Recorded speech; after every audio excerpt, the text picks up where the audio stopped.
Hi friends, it's Brittany at Ink and Papyrus and welcome back to my channel. Look at this gem here. This journal was simply made from a recycled box and the cover is a gift bag I had left over from my birthday. And when I saw this gift bag, I was like, oh my gosh, I have to make something out of this. So here this is. The spine is simply some sewed fabric and the little closure here is just some green ribbon with some cute little beads I had laying around. See, it's just more proof that simplicity can be beautiful. I don't know about you, but as spring gets closer, I've kind of been drawn into creating things with brighter colors and floral and botanical themes. And so those are sort of the background themes we're going to be playing with here. Today, I just want to do a couple of layouts with you. I'm going to grab some easy supplies, some things that I know you guys have laying around, and hopefully give you some great ideas for page layouts that you can do regardless of what theme of journal you are currently working on. As you can see, this journal is pretty empty, hence the title Breaking in this Botanical Themed Journal. There are a couple of embellishments that I have scattered throughout this journal. I'll point them out and tell you a little bit about how I made them, but other than that, we're pretty much starting out fresh here. Lately, I found that when I am looking to do page layouts, it's better if I put a few supplies on my desk to start out, and I like to usually give myself a little bit of an assortment. I'm a big fan of mixed media stuff, so usually I'll pick a fabric, some paper, obviously my glue, maybe some washi, a couple of inks, a couple of pieces of ephemera. If I think I want to paint, I'll drag out, a watercolor paint. But besides that, I try and limit myself a little bit. I find that if I put too many supplies on my desk, it tends to just overwhelm me, and then I get paralysis by analysis and I have trouble starting to create. But I do find that if I put a couple of different supplies on my desk, it usually allows me to at least find some kind of starting point and start creating. Oftentimes, especially if I haven't really been inspired to create and I'm feeling stuck, if I give myself some things that I can layer on top of each other just to at least build a base, I can usually claw my way out from there. It's just about getting past the blank emptiness of a page. So do that for yourself. Get some things that you can just start building upon a base. Tell yourself, I'm just going to put down this paper. I'm just going to put down a couple of pieces of fabric, and you'd be surprised. Sometimes that's all you need to really get the creative juices flowing. And of course, I grabbed a few of my favorite embellishments along the way. Some of them I will be using in the page layouts. Some of them I end up setting aside for later journal decoration. They all have bright colors, some kind of botanical theme going on, or something else that just made me think that it belonged in a spring journal like this one. You guys know how much I love my embellishments. One of the reasons why I will pull out embellishments before I work on page layouts is just because, sometimes going through the embellishments themselves inspire me to create. Sometimes I'll look at an embellishment and think, gosh, I need to create an entire page layout out of that. Not that it pressures you to create based on the embellishment itself, but a lot of times it just sparks ideas and maybe reminds you of techniques that you may have forgotten, or it kind of just sets you on a path, especially if you are sort of looking for some inspiration. Sometimes instead of trying to come up with a pre-thought journal layout or coming to the table with, I have to create this, maybe just let your supplies and the things you've already made around you inspire you to create something. Does that make sense? Before I started filming this video, I littered it with a couple of different embellishments just to get started. And can I just point out how fabulous this paperclip is? I do love myself a good set of paper clips. This paper clip was made just by stacking some circular punches on top of each other, and I actually fussy cutted out a stamped image of a plant. I wouldn't recommend doing this over and over because the fussy cutting itself can be pretty time consuming and a little bit infuriating, but I do love the results. I decided I wanted to use that as a text spot for a journaling card. And as much as I love the bright botanical themes of this journal, I do like balance. And just like anything else in life, you kind of have to balance things out. So I took this earthy brown piece of cardstock, folded it on itself, and I figure I would just make a mini journaling booklet or journaling card. So I went ahead and just, I don't know about you guys, but I think like modeling paste and gesso look, white gesso and white modeling paste look spectacular on brown, whether that be brown cardstock or brown packaging. I guess this is more of a beige. But anyways, I just went over with a stencil, some modeling paste, and this rose stencil is really, really pretty. So I'm keeping to the botanical theme, but I am just toning it down and balancing this page out with a little bit of brown, and I love the results. I end up coming in with some pieces of pre-stamped ephemera. Yes, in terms of junk journaling hacks, having pre-stamped ephemera made at the ready is another great way to save some time and use your stamps. I don't know about you guys, but I rarely ever go through. I have drawers of certain supplies, deep drawers of certain supplies, and some things that are a pain to, to drag out, I don't use as often as I should. And stamps are one of them. I have so many different stamps, and I think that if I didn't have pre-stamped ephemera, I might not ever dig deep into that drawer. I'd probably still have plenty of stamps that are unused, but by having a bag at the ready, I have all different kinds of themes of stamps, and those stamps in all different colors, so I have a variety to pick from regardless of the kind of journal I'm working on. So if you don't have yourself some Ziploc bags of pre-stamped paper and pre-stamped fabric, may I suggest you start?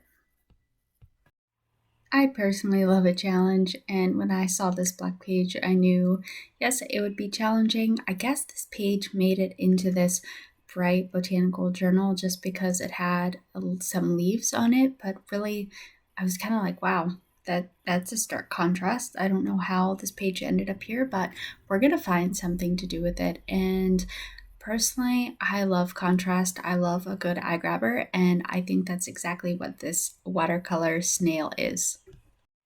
Sorry for the poor gluing job, guys. This is a brand new bottle of glue, and it was just kind of seeping out all over the place. So, let me tell you, if you've never made whimsical watercolor doodles, you need to start. Don't tell me that you can't draw, that you cannot paint. You don't have to be able to do either.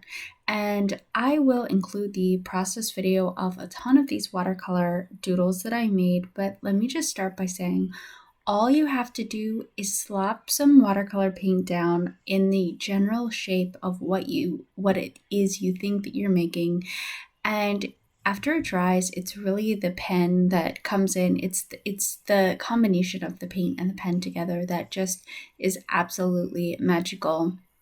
And like I said, you don't have to be able to paint, you don't have to be able to draw. Somehow these two come together and just work magic. Flowers, snails, narwhals. I've even done watercolor mason jars, which actually ended up being so cool. I think I'm running low on mason jars. I may have to make some more of those soon.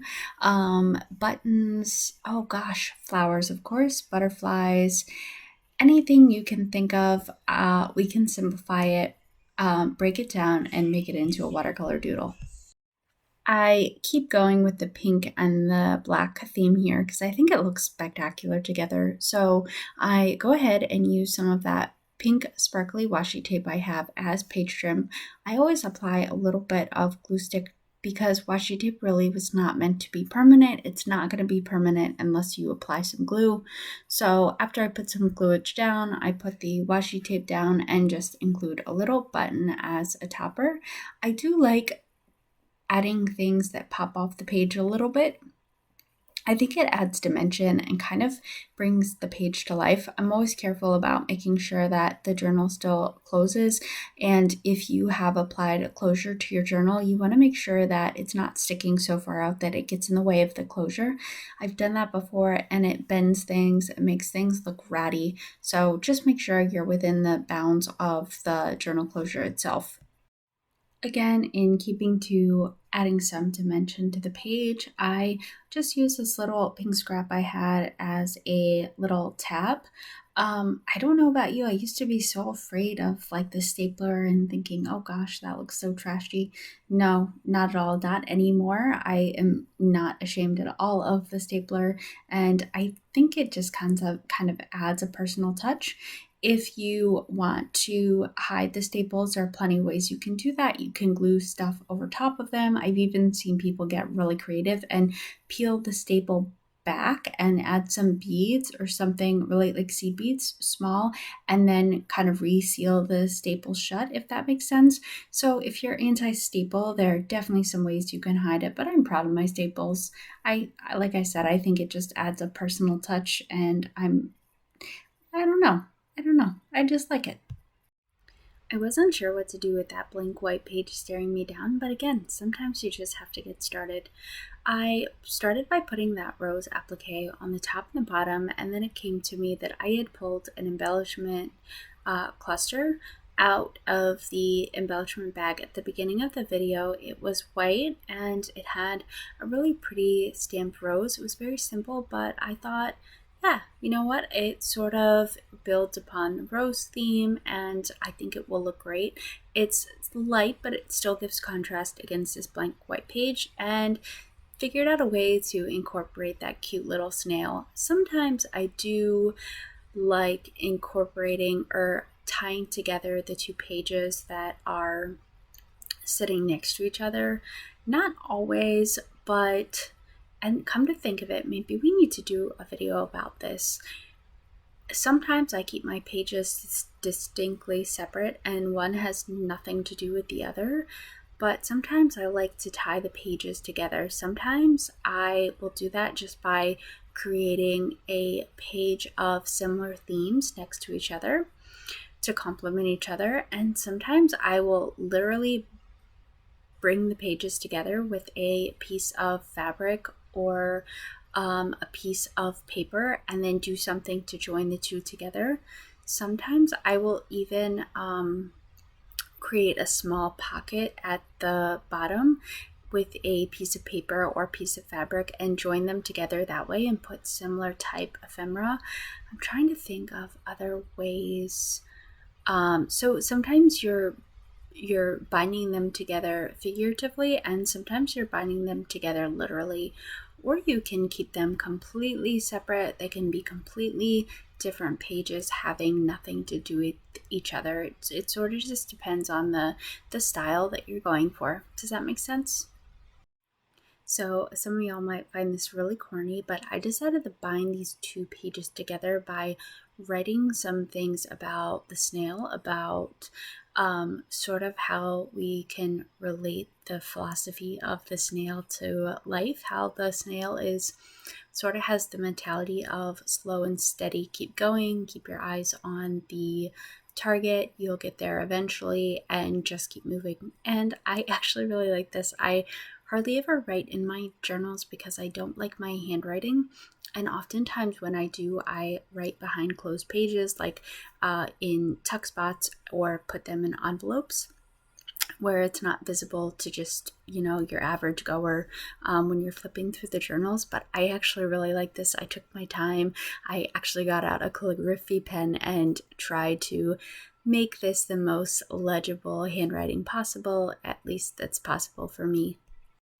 The page that I wrote about the snail on was really translucent, and so I knew I would need to sort of layer something on top of this page to cover up the bleed through of the handwriting. Or alternatively, if you don't mind the look, you could use it as kind of a background for something, but I thought it looked really busy since I wrote on the whole page.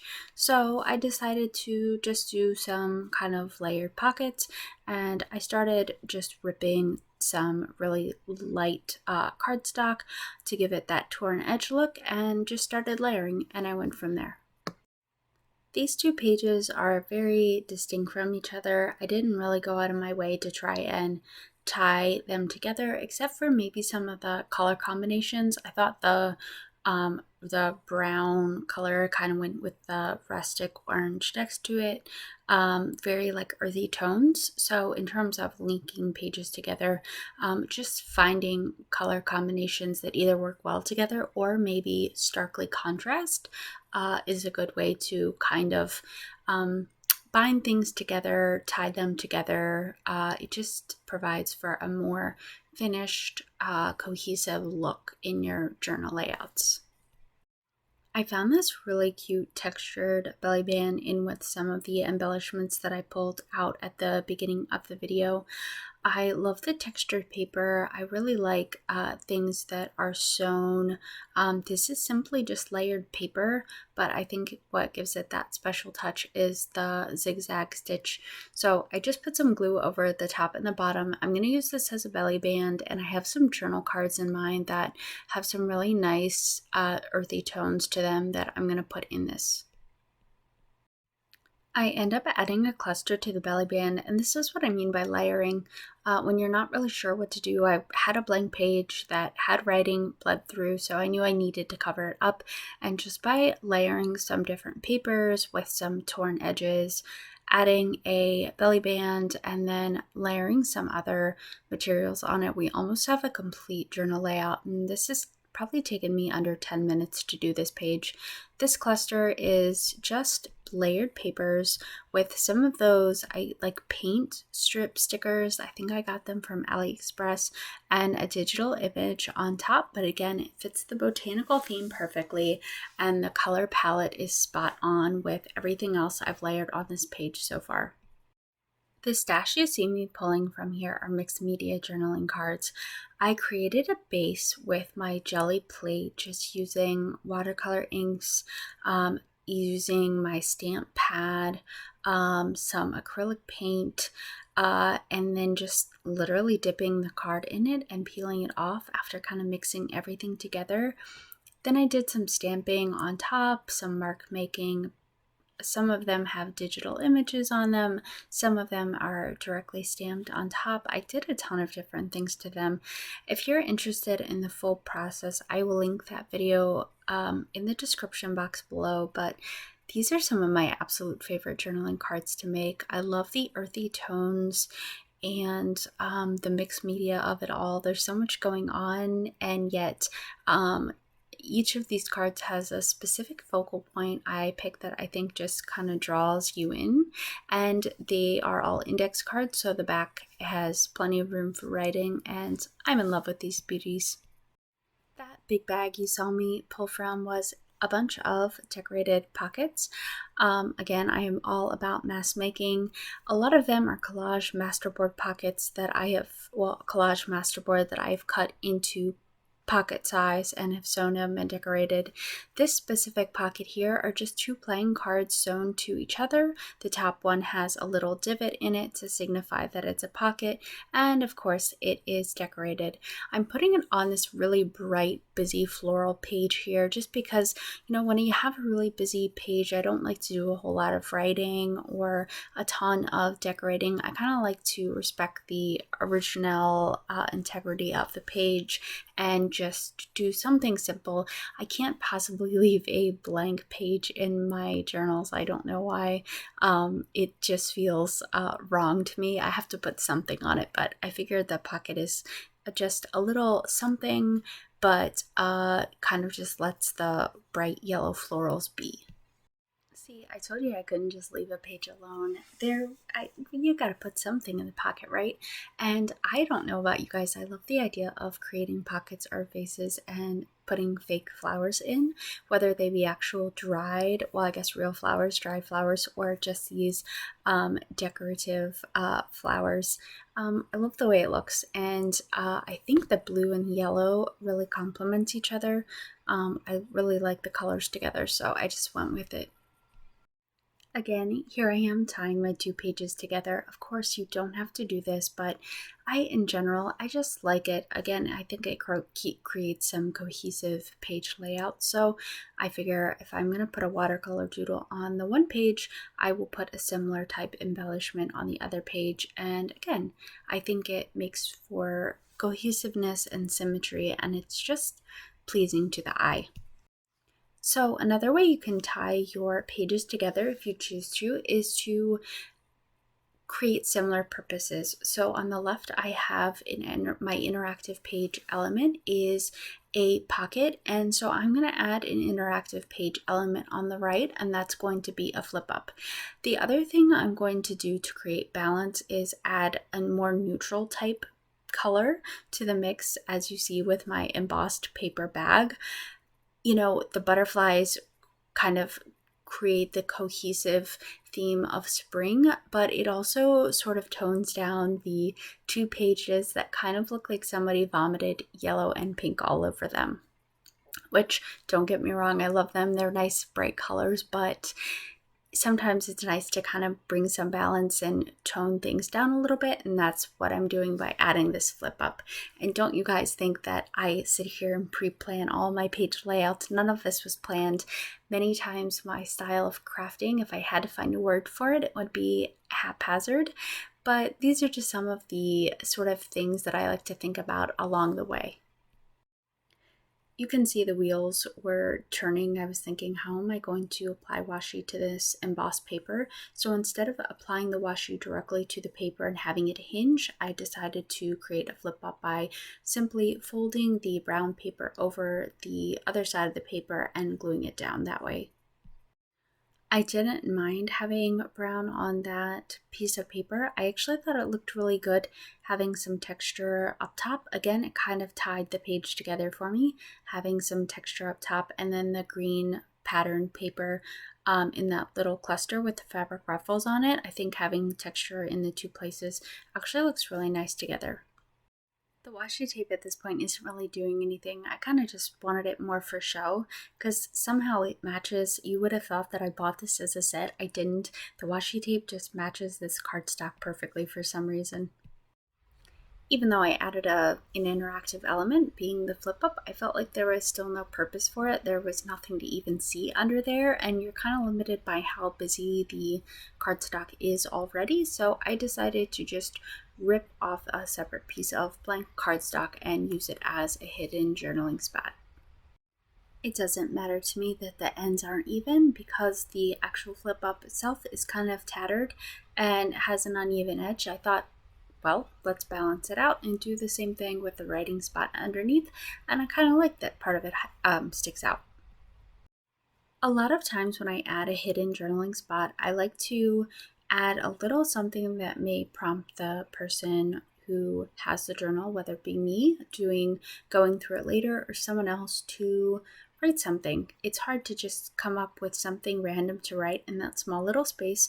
So oftentimes I'll add a digital image or a stamp or something that will prompt an idea. In this case, I just used a postal stamp, and I thought maybe it will prompt them to write about a place or a letter, something like that. And some more pre-stamped ephemera for the win. Guys, thanks so much for coming along with me as I broke in this botanical gift bag journal. This was a ton of fun and proof, hopefully, to you that simplicity can be beautiful. It can also be some of the most rewarding crafting that you can do. So I hope that I gave you plenty of inspiration ideas for some spring themed layouts that you can do as well from your own craft desk. And if you found value in this, please hit that like and subscribe button. And I can't wait to see you the next time.